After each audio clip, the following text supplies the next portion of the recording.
आज की क्लास में हम जो कॉन्सेप्ट सीखने जा रहे हैं बेटा, उसका नाम है क्या? Binomial distribution. क्या बोला बेटा जी मैंने?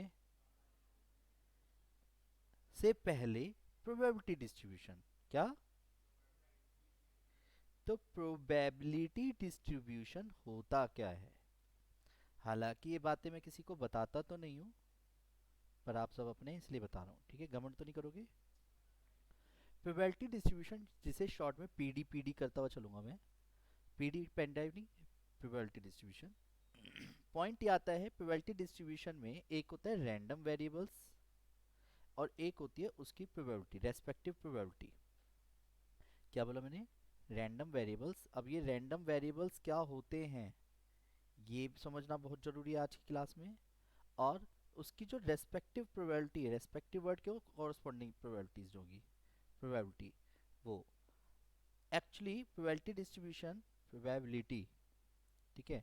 अगर बात करी जाए प्रोबेबिलिटी डिस्ट्रीब्यूशन दिखती कैसी है भाई? प्रोबेबिलिटी डिस्ट्रीब्यूशन लाइक अ टेबल। वो टेबल में सारी कंप्लीट प्रोबेबिलिटी लिखी जाती है किसी रैंडम वेरिएबल जो इतनी घटनाएं घटित हो सकती थी, जिसे हम एक्स और प्रोबेबिलिटी ऑफ एक्स बोलते हैं। अब बात आती है सर ये करेंगे कैसे, क्या चीज़ें हैं? तो ये तो आपको देखो क्वेश्चन के साथ ही समझ आएगा। x1 x2 x3 ऐसे एक फॉर्मेट तैयार कर रहा हूँ, ध्यान से समझना। ये जो टेबल बनाई जाती है इसी को प्रोबेबिलिटी डिस्ट्रीब्यूशन बोलते हैं। यानी P1 P2 P3 उसकी कोई ना कोई प्रोबेबिलिटी होगी। पर जो P1 P2 P3 है, उसका जो सिग्मा होगा, टोटल होगा, वो हमेशा वन होता है। यानी इस वाली चीज का जो सिग्मा होगा ना, वो हमेशा वन होगा। अब इससे बहुत सारे क्वेश्चन सॉल्व होंगे। सिग्मा पी एक्स का मतलब क्या है, मैं यहाँ पे इसके नीचे मेंशन कर देता हूँ। सिग्मा पी एक्स का मतलब है P1 plus P2 plus P3 और dot dot dot dot dash P N तक का जो होता है अभी टोटल होता है वो वन के बराबर होता है। अब 2 मिनट समझना क्वेश्चन को ध्यान से। दो कॉइन है मेरे पास, वो मैंने टॉस करे। डन। तुषार भैया को मैंने बाहर भेजा गेट के। मैंने कहा बेटा अंदर आइयो और बस ये देख के बताइयो कि कितने नंबर ऑफ हेड्स आए हैं। शब्द क्लियर है? कितने नंबर ऑफ हेड्स दिख रहे हैं बेटा तुझे? कॉइन दिख रहे हैं? अब बता, दो कॉइन्स हैं मेरे हाथ में, कॉइन नहीं दिख रहे। बता कितने नंबर ऑफ हेड्स हैं?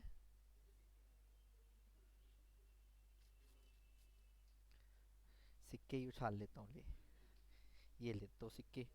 डन। अब सुन, कितने हेड दिख रहे हैं? कितने हेड दिख रहे हैं? कितने हेड दिख रहे हैं? दिख ही ना रहे। तो दिख नहीं रहे तो इसने जो नंबर्स बोले, नोटिस करना, नंबर्स बोले इसने, कुछ शब्दों पे ध्यान देना। कितने हेड दिख रहे हैं? कितने हेड दिख रहे हैं? कितने दिख रहे हैं? तो जो आपने नंबर्स बोले 0 1 2, इसे बोलते हैं रैंडम वेरिएबल्स। नहीं आया समझ? नंबर्स में जब बात की जाती है, अब बात आती है, यानी जब मैं एक कॉइन टॉस करता, दो, एक कॉइन को 2 बार टॉस करता या 2 कॉइन टॉस करे, 2 कॉइन टॉस कर दिए।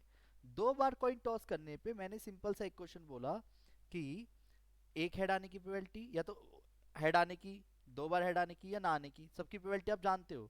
तो अभी बताता हूँ क्या कह रहा हूँ मैं।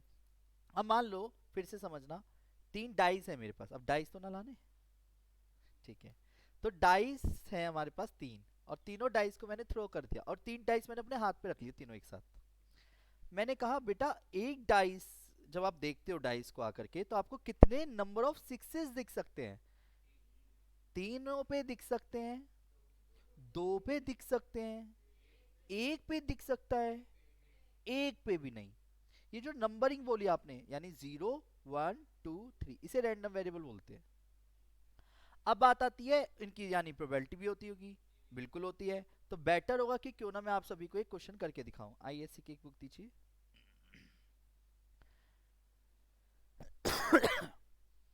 जैसा कि एक क्वेश्चन मैं आप सभी के सामने कंप्लीटली प्रॉपरली सिस्टमेटिकली लिख रहा हूँ, ठीक है? अलग से कुछ किसी और बुक का नहीं लिख रहा, आप ही की बुक से रिलेटेड लिख रहा हूँ, जिससे आपको लैंग्वेज बिल्कुल भी कंफ्यूज ना करे। डन। तो क्वेश्चन है फाइंड, क्या बोले मैंने? फाइंड द प्रोबेबिलिटी डिस्ट्रीब्यूशन, जिसे मैं बार बार क्या करूंगा? पीडी पीडी करता रहूंगा। Of the number of heads, मैं उसको स्पेशली मार्क कर दूंगा जिस पे क्वेश्चन पूरा टिका हुआ है, ठीक है? हेड्स इन टू टॉसेस, क्या बोला ने, two tosses of a coin, of a coin, यहां से क्वेश्चन शुरू होता है। कैसे करेंगे सर, मैं बताऊंगा, सभी ध्यान दीजिएगा। ये बुक ले लीजिए अभी 1 मिनट के लिए। सबसे पहले आप क्या करेंगे, एक नाम देंगे x, क्या बोला, x। x डिनोट कर रहा है, डिनोट दी नंबर ऑफ, सुनो ये दिख रहा है, कुछ ना कुछ नंबर डिनोट करेगा वो, number of sixes, getting heads, getting tail, या किसी न्यूमेरिकल फॉर्मेशन में सम को ग्रेटर देन 5, भाई कुछ तो बोलेगा, तो बोल देगा। तो मैंने x डिनोट, x नाम दे देना उसका, नंबर्स को x denote the number of heads. अब वेट, ये जो मैं यहाँ पे n लिख रहा हूँ, n इज इक्वल टू 2, इसका मतलब है नंबर ऑफ ट्रायल्स, यानी किसी एक चीज के साथ कितनी बार थ्रो किया गया है, एक कॉइन को कितनी बार थ्रो करा, यानी 2 बार, 3 बार, 5 बार, तो n लिख लो।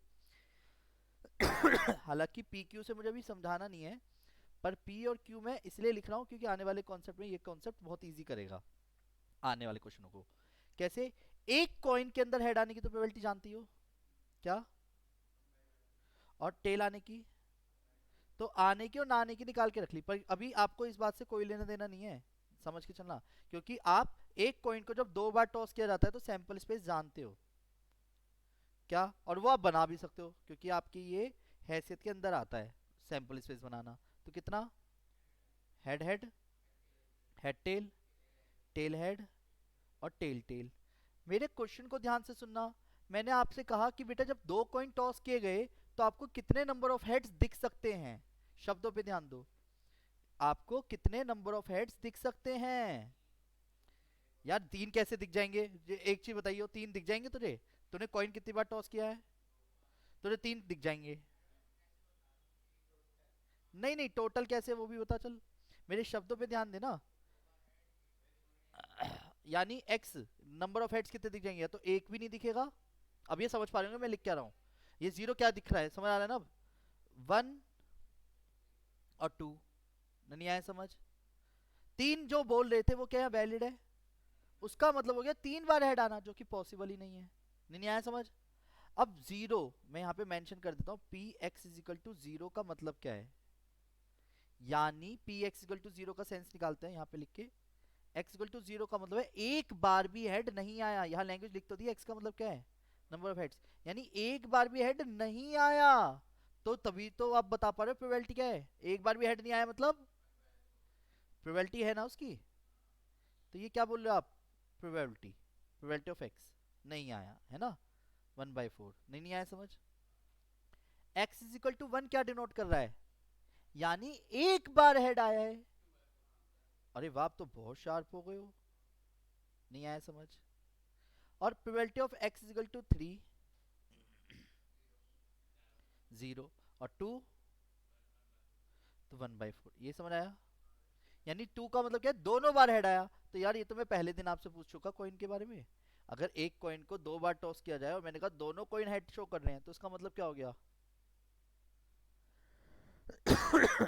If coin toss 2 times find the probability both coins show head, if coin toss 2 times find the probability exactly 2 head appears, 1/4 ही तो हो गई। अब सुनो, अरे इस सबका टोटल 1 आ रहा है, ओ माय गॉड, इसका मतलब हमने क्वेश्चन सही करा है। अगर कोई भी रैंडम वेरिएबल गलती से रह जाता तो ये आंसर गलत हो जाता। अब सुनो, अब दूसरा तरीका समझो इसमें, जो मैं हर किसी को नहीं बताता।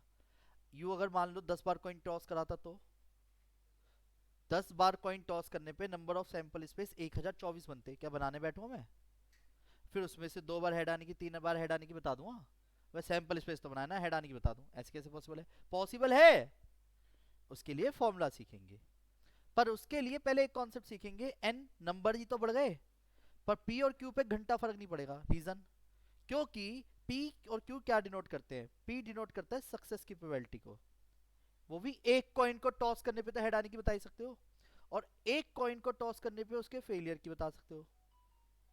तो एक कॉइन के अंदर हेड आने की और टेल आने की निकाल लो, फिर आप आराम से पी क्यू करते रहो। कैसे, इस क्यू का मतलब क्या है, यानी नहीं आया, यानी टेल आया, तो फेलियर मतलब नहीं आया, तो कैसे लिखेंगे, लिखने का तरीका क्यू क्यू, पहली बार में भी नहीं आया क्योंकि कॉइन 2 बार टॉस करें, दूसरी बार भी नहीं आया, क्यू क्यू नहीं आया नहीं आया, तो क्यू क्यू क्या हो गया 1/2 इंटू 1/2, आंसर सेम आया। 2 मिनट के लिए इसे मत देखो, अब ये जिस तरीके से कर रहा हूँ ना, जो अगला क्वेश्चन अब मैं करने वाला हूँ उसमें हेल्प करेगी ये वाली बात। पहली बार में आया, दूसरी बार में नहीं आया, दूसरी बार पहली बार में नहीं आया, दूसरी बार में आ गया, तो कैलकुलेशन करता हूँ तो 1/2 इंटू 1/2 प्लस 1/2 इंटू 1/2, 2/4, और x इक्वल टू 2 का मतलब क्या है, दोनों बार हेड आया, तो यानी पी पी आया आया 1/2 इंटू 1/2, ये समझ आया।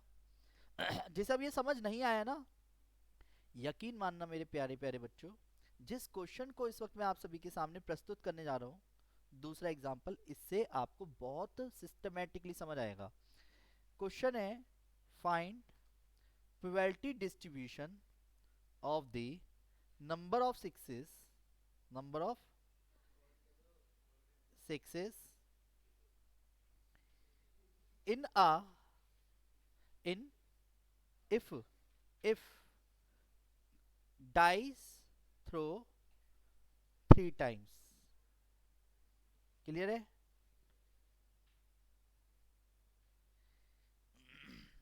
प्रोबेबिलिटी ऑफ डिस्ट्रीब्यूशन किसकी डिनोट करनी है, हमें बनानी है, गेटिंग 6, एक तरह से नंबर ऑफ गेटिंग 6। अब गेटिंग 6 से मतलब क्या है, 1 मिनट, कितनी बार थ्रो करा है उसने, तो पहले तो 1 मिनट, यहाँ पे जो इस बार मैं x मानूंगा रैंडम वेरिएबल, वो डिनोट किसके नंबर को कर रहा होगा, denote the number of getting 6 को इन अ डाई। अब वेट, तो x रैंडम वेरिएबल, 1 नंबर का क्वेश्चन अगर आता तो आपका आंसर बस क्या होता बता देता हूँ, 3 डाइस थ्रो करे, 3 डाइस थ्रो करे, 1 2 3, तो मैंने कहा कितने नंबर ऑफ 6 दिख सकते हैं आपको, 3 दिख सकते हैं, 2 दिख सकते हैं, 1 दिख सकते हैं, या एक भी नहीं, इसे रैंडम वेरिएबल बोलते हैं। हो सकता है 3 बार डाइस थ्रो करूं, हो सकता है एक में भी 6 ना आए, किसी एक में 6 आ जाए, 2 में आ जाए, या 3 में आ जाए, सबकी प्रोबेबिलिटी जरूर होती होगी, पर इतना तो आपको पता ही होगा, जब एक डाइस को 3 बार थ्रो करूंगा तो नंबर ऑफ सैंपल स्पेस कितने बनेंगे, 216 बनेंगे, बनाऊं। और जबकि अब वेट पर एक डाइस को थ्रो करने पे 6 आने की प्रोबेबिलिटी तो बता ही सकते हो, यानी पी, एक डाइस के अंदर 6 आने की प्रोबेबिलिटी, एक डाइस के अंदर 6 ना आने की। अब ये हमारे लिए इजी रहा, अब ये कॉन्सेप्चुअली कैसे इजी रहेगा वो बता देता हूं। भाई प्रोबेबिलिटी डिस्ट्रीब्यूशन किसे कहते हैं, यानी एक टेबल बनाना, सिंपल सा कॉन्सेप्ट, रैंडम वेरिएबल्स की रेस्पेक्टिव प्रोबेबिलिटी लिखना, वही तो खेल है सारा, खुद ही रैंडम वेरिएबल्स भी खुद ही लिखो और प्रोबेबिलिटी भी खुद ही लिखो, नहीं समझे, पहला दूसरा तीसरा। 0 यानी एक बार भी 6 नहीं आया, एक बार 6 आ सकता है, 2 बार आ सकता है, या 3 बार आ सकता है। तो बेटा जी इस बात पे ध्यान दीजिएगा, पहला क्वेश्चन ये रहा आप सभी के सामने, 0 का मतलब क्या हो गया, एक बार भी नहीं आया, यही तो हो गया। अब आप खुद बताओ, मैं एग्जैक्ट आंसर दे सकता हूँ एक बार भी 6 ना आने की प्रोबेबिलिटी का, जो आपके सोच में भी नहीं था अभी। जैसे अभी मैं आपसे ये कहूँ, एक 3 डाइस थ्रो करे, 3 डाइस थ्रो करने पे तीनों में 6 आया है, तीनों में 6 आया है, तो इसकी प्रोबेबिलिटी क्या होगी, 1/216। ये आप सभी सोचो, क्योंकि एक ही तो इवेंट बनेगा ऐसा, और जबकि पहले आंसर लिख दिया, बाकी नहीं बता पा रहा अब, क्योंकि सैंपल स्पेस सोचना पड़ेगा, ट्रिक लगानी पड़ेगी कोई, तो बेटर है यहाँ पे समझो। एक्स इक्वल टू 0 का मतलब क्या है, एक बार भी नहीं आया, तो नहीं आया, 3 बार टॉस किया है ना, नहीं आया नहीं आया, ये क्लियर है, पहले बोलो हाँ। 5/6 इंटू 5/6 इंटू 5/6, तो आंसर क्या आ गया, 125/216। गारंटी के साथ बता रहा हूँ 125 इवेंट 216 में ऐसे होते हैं जिसमें एक भी 6 नहीं होता, लाइक 1,1,1,1 1,1,2 1,1,3 3,2,1 1,5,6 4 डन। तो इसमें क्या हो रहा है एक भी 6 नहीं बोल रहा मैं, पर 125 इवेंट है ऐसे। Wait, x is equal to 1 का मतलब क्या है, एक बार आया है, तो एक बार आने का मतलब क्या हो गया, p q q, यानी एक बार आया, पर जरूरी है पहले वाले डाइस में 6 दिखे, केस बन रहे हैं अब यहाँ, एक बात के कई मतलब निकलने हैं, ये हमारे लिए लिखना हार्ड नहीं है अभी, और जब ज्यादा केस बने उसके लिए भी एक फॉर्मूला बना है। वेट, क्यू पी क्यू, यानी नहीं आया, आया, नहीं आया। फिर तीसरा, नहीं आया, नहीं आया, आया। यही तो हो सकता है। अब इसे कैलकुलेट कर दूं यहीं की यहीं। तो 1/6 इंटू 5/6 इंटू 5/6, और वो भी 3 टाइम्स हो जाएगा यही वाला सेम। इसे शॉर्ट में लिख दो अभी, 75/216। बोलो हाँ। कोई दिक्कत तो नहीं है ना, कैसे लिखा है 275? 25/216, 25/216, 25/216, मिला करके 75/216। x इज इक्वल टू 2 क्या डिनोट कर रहा है? यानी 2 बार 6 आया है। अब 2 बार 6 आया तो यानी आया, आया, नहीं आया। यानी पी पी क्यू, पी क्या डिनोट करे? सक्सेस की प्रोबेबिलिटी को। फिर क्यू पी क्यू पी, और फिर Q P P. 1/6 into 1/6 into 5/6, और कहो तो इंटू 3 लिख दूं, तो 15/216, यानी 15/216 कौन सा हो गया कि 2 बार 6 आया होगा। और तीनों बार 6 आने को कैसे डिनोट करेंगे?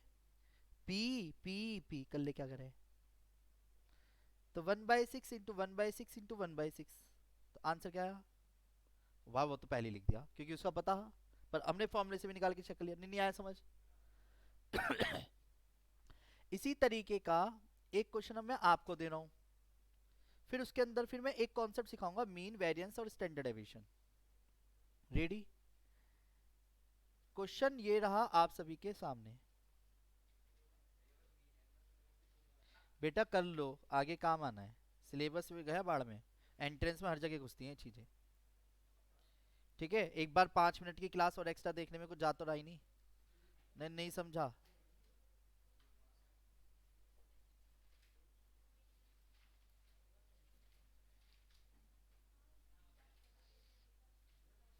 Are you ready? जुबी जुबी जुबी जुबी पंपारा, जुबी जुबी परम्पा।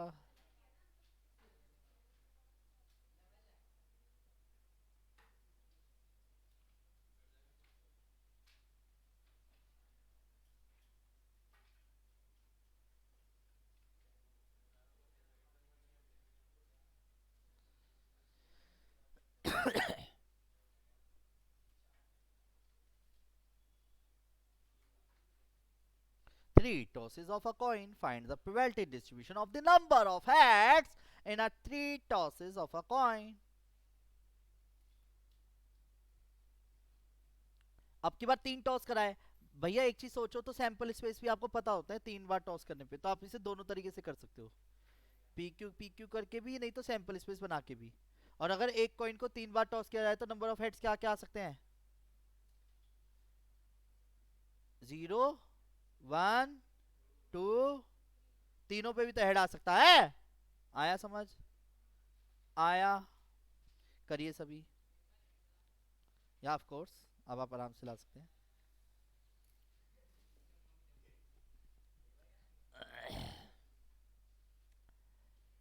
प्यारी प्यारी बच्चों, क्वेश्चन करिए।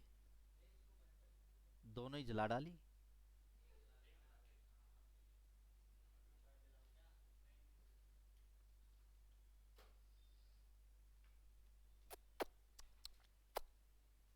आप कब आए?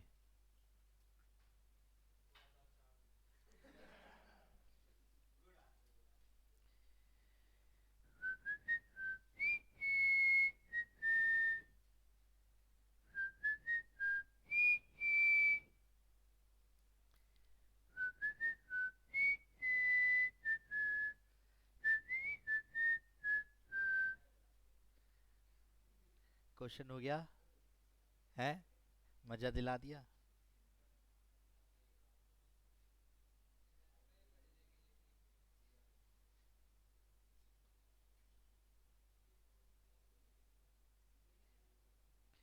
आप भी करिए, मैं भी करता हूँ। बेटे, क्वेश्चन हो गया? नहीं, क्वेश्चन हो गया। दोनों पेरेंट्स भैया गायब हैं, वाई?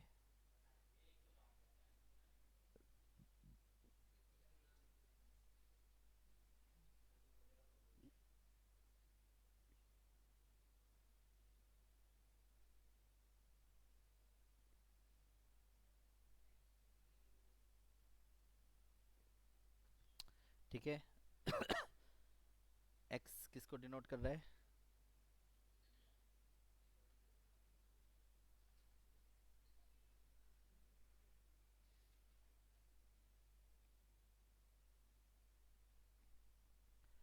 तो करिए ना प्लीज फटाफट क्वेश्चन।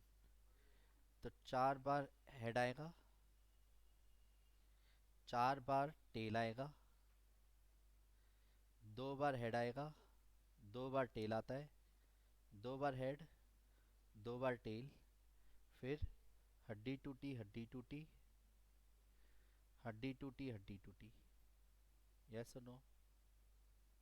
तो एक चीज बताओ, zero, X is equal to zero की प्रोबेबिलिटी क्या हो जाएगी? यानी एक बार भी हेड ना आने की, है ना? कौन सा इवेंट हो गया? Tail tail tell.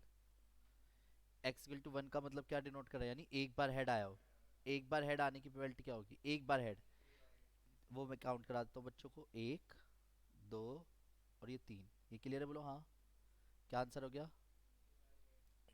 नहीं आया समझ? 2 बार हेड आने का मतलब क्या हो गया? फिर से 3/8। तो आप एक चीज नोटिस कर रहे हो बार बार क्वेश्चनों में, कि प्रोबेबिलिटी का जो टोटल आएगा वो 1 आएगा। इधर देखना। नहीं आया समझ? क्या आया? क्लियर है? तो अगर वो कोई भी मिसिंग वैल्यू देता है इनके बीच में, तो मैं टोटल 1 के बराबर रख के उस मिसिंग वैल्यू को निकाल सकता हूँ इजीली। नहीं आया समझ? जो कि हमारी बुक के क्वेश्चंस बनेंगे भी अच्छे। पर यहाँ तक तो समझ आ गया सबको? अब मैं आपको इसमें समझाना क्या चाह रहा हूँ, आप लोगों इसलिए बता रहा हूँ, ठीक है? घमंड तो नहीं करोगे? एक होता है फॉर्मूला मीन। क्या बोला मैंने? डन। एक होता है वेरिएंस,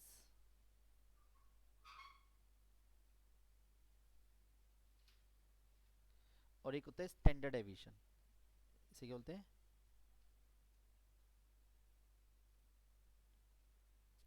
स्टैंडर्ड डेविएशन का ना एक सिंबल भी होता है, आधा ना, न जिसे बोलते हैं डेविएशन, ऐसे एक सिंबल होता है। तो वेरिएंस का फिर ये वाला सिंबल हो गया, उसमें क्या है?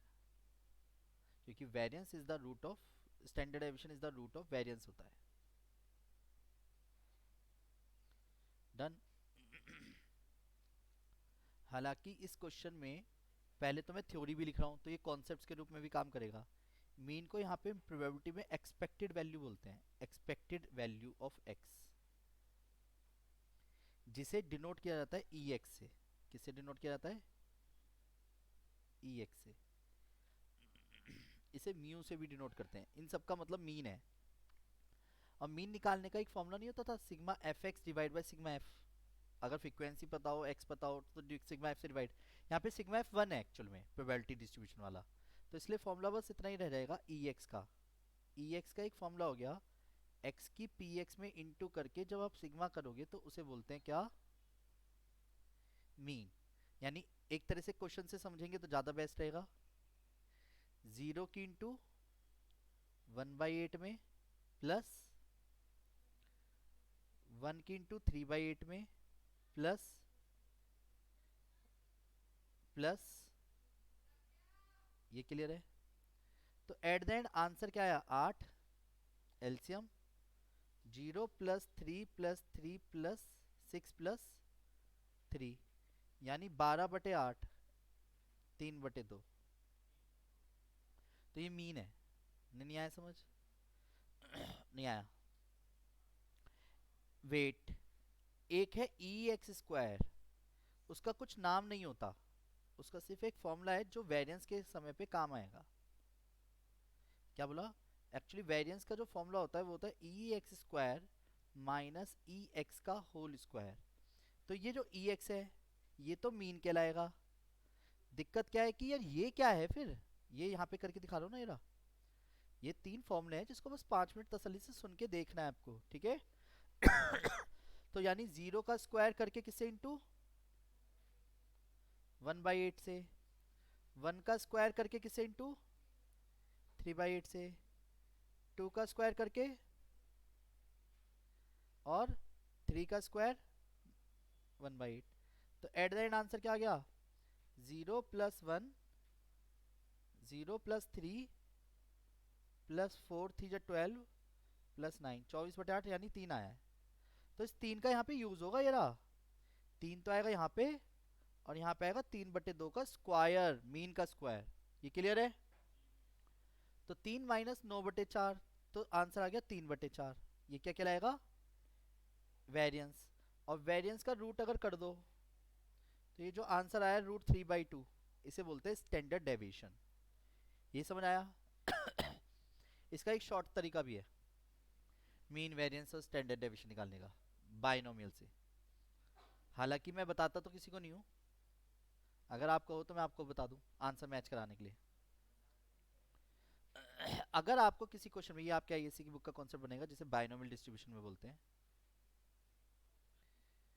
अभी हेडिंग डाल रहा हूँ, अभी बता दूंगा, पहले समझना। ये 5वीं एक्सरसाइज है सीबीएसई की।